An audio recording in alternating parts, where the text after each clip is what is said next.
नमस्कार मंडळी. उबाटा सेनेचे प्रमुख उद्धव ठाकरे हे सातत्याने राष्ट्रीय स्वयंसेवक संघाला लक्ष्य करत आहेत. भाजपवर टीका करताना उद्धव ठाकरे यांचा मुख्य उद्देश हा संघाला डिवचणं असतो आणि ते उद्धव ठाकरे यांच्या नवीन सेक्युलर धोरणानुसार योग्यही आहे.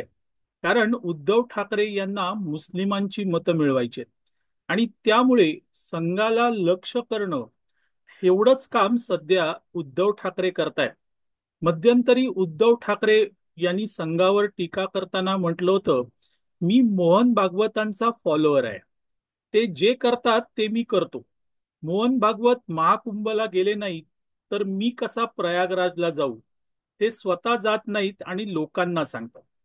उद्धव ठाकरे यांचं हे बेताल वक्तव्य त्यांच्या आजच्या विदारक स्थितीचे प्रतीक आहे. पुढे ते म्हणतात, ज्यांचा स्वातंत्र्य संग्रामाशी संबंध नाही त्यांच्याकडे देशाची सूत्रे गेलेली आहेत. संघवाले गच्चीवर लाट्याकाट्या घेऊन बसतात. हे लोक आम्हाला हिंदुत्व शिकवतात. उद्धव ठाकरे यांची ही टीका म्हणजे उद्धव ठाकरे यांचं डोकं ठिकाण्यावर आहे का असं म्हणावं लागेल. खऱ्यापेक्षा बाटगा जास्त कडवा असतो. कारण बदललेल्या निष्ठेनुसार त्याचे विचार, श्रद्धा, दैवतही बदललेली असतात. त्यात कमकुवत माणूस बाटला की तो अजूनच लाचार होऊन जातो. कारण नव्या देवतांना त्यांच्याकडून मिळणारा संभाव्य कृपाप्रसादावर त्याचा डोळा असतो. तशा आशयाच्या कित्येक म्हणी सध्या मराठीत प्रसिद्ध आहेत.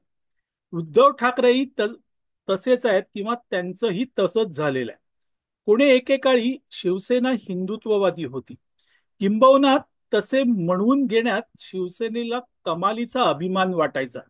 मात्र हिंदू हृदय सम्राट बाळासाहेब ठाकरेंनी पुत्रप्रेमापायी उद्धव बाळासाहेब ठाकरेंना शिवसेनेचे प्रमुख केले आणि हिंदुत्ववादी शिवसेनेची वाटचाल ही हिंदुत्व, मराठी माणूस या त्यांच्या मूलभूत मुद्द्यांपेक्षा मी व माझे कुटुंब याकडे होऊ लागली.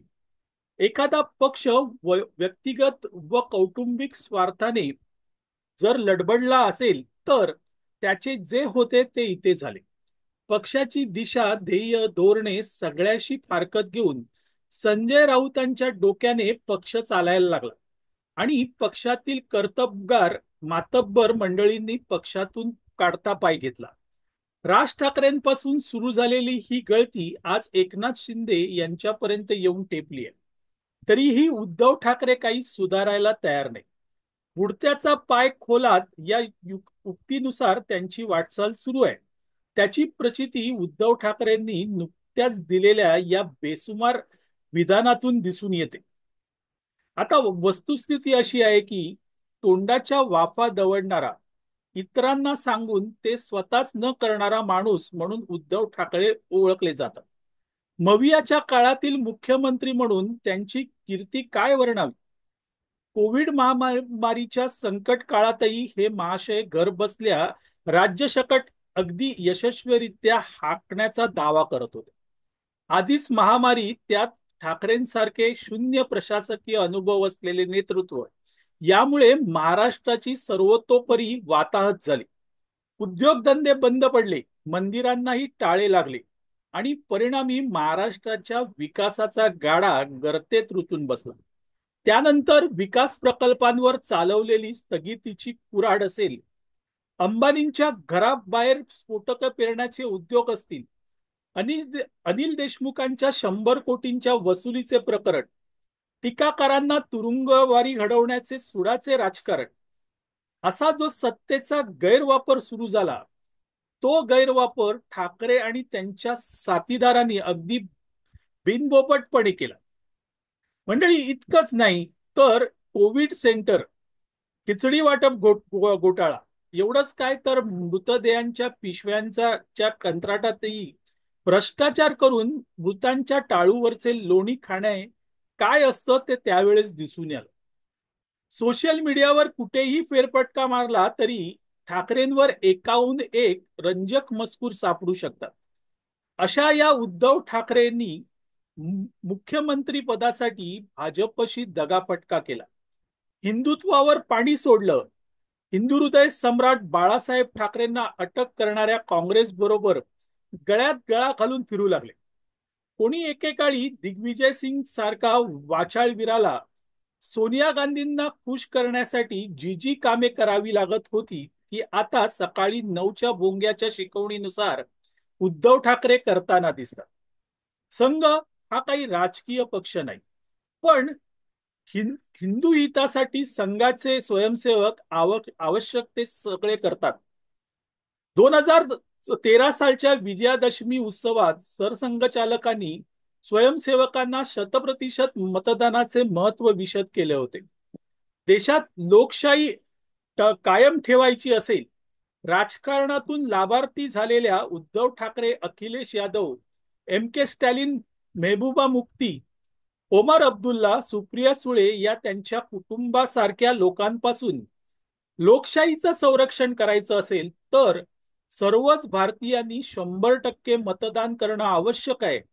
त्यानंतर स्वयंसेवकांनी मतदार जागृती केली आणि त्याचे सकारात्मक परिणाम प्रत्यक्ष दिसून आले.